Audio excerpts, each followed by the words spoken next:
Hello students, welcome to 1 plus 1 channel. இந்த ப்ராப்ளத்தில் பார்த்தீங்கன்னா write down a pair of integers whose sum is -7 அப்படின்னு கொடுத்துருக்காங்க. அதாவது நம்ம என்ன எழுதணும்னா pair of integers எழுதணும். pair of integersனால் 2 integers எழுதணும்.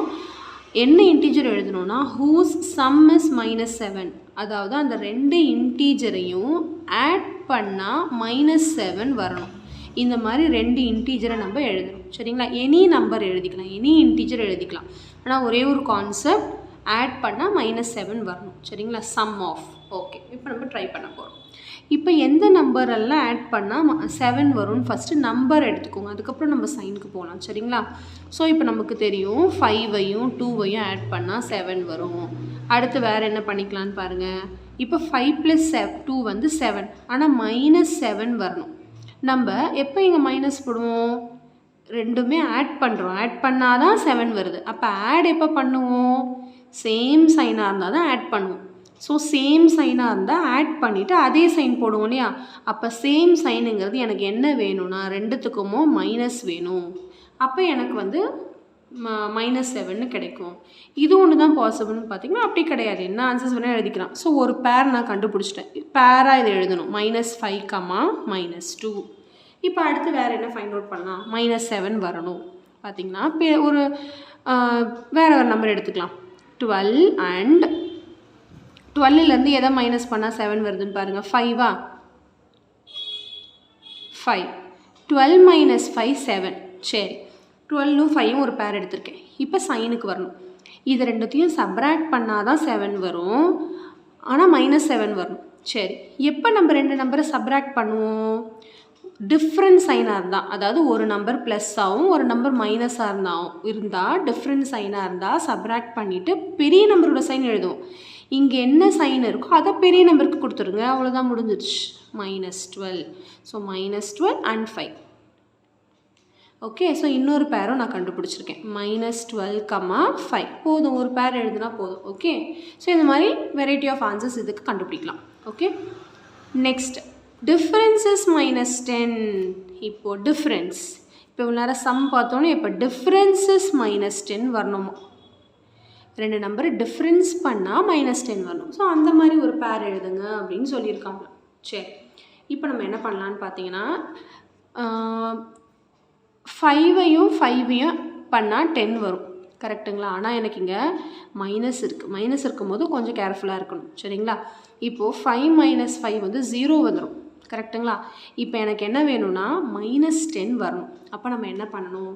இது ரெண்டுத்தையும் ஆட் பண்ணால் தான் 10 வரும். கரெக்டுங்களா? இது ரெண்டுத்தையும் ஆட் பண்ணால் தான் 10 வரும். ஆட் பண்ணிவிட்டு அதே சைனை போடணும், அதாவது மைனஸ் சைன்.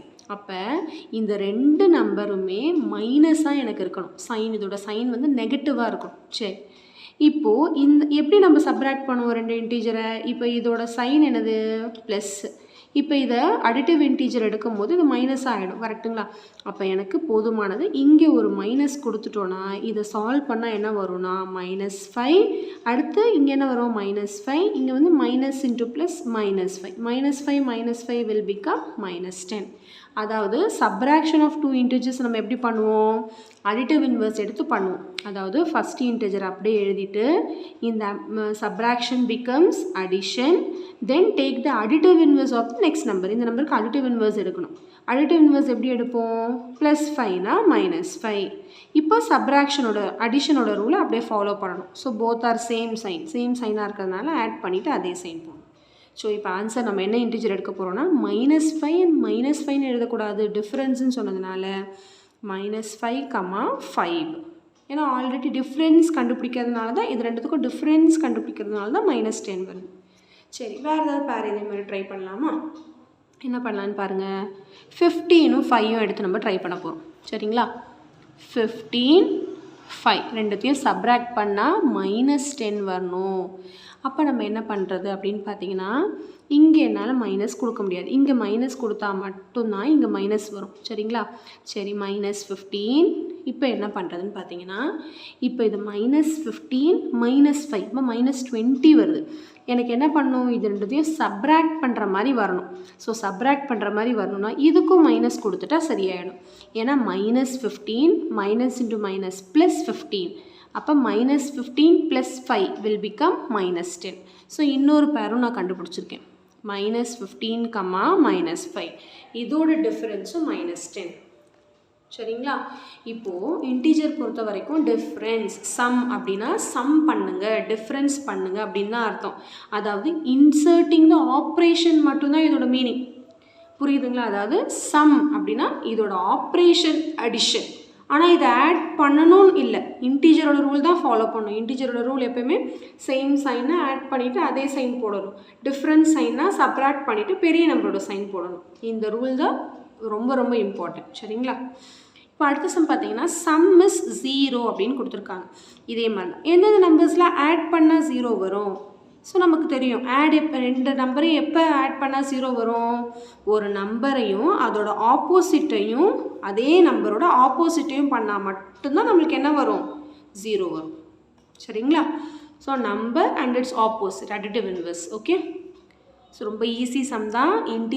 இன்டீஜர் வந்து ரொம்ப ரொம்ப இம்பார்ட்டண்ட்டான டாப்பிக்கு. எல்லா கிளாஸ்லையுமே இது வரும். சரிங்களா? ஸோ நல்லா கவனமாக படிச்சுக்கோங்க இது. ஓகே, ஸோ கண்டிப்பாக இந்த சம் நல்லா உங்களுக்கு கிளியராக அண்டர்ஸ்டாண்ட் ஆகிருக்கும்னு நினைக்கிறேன்.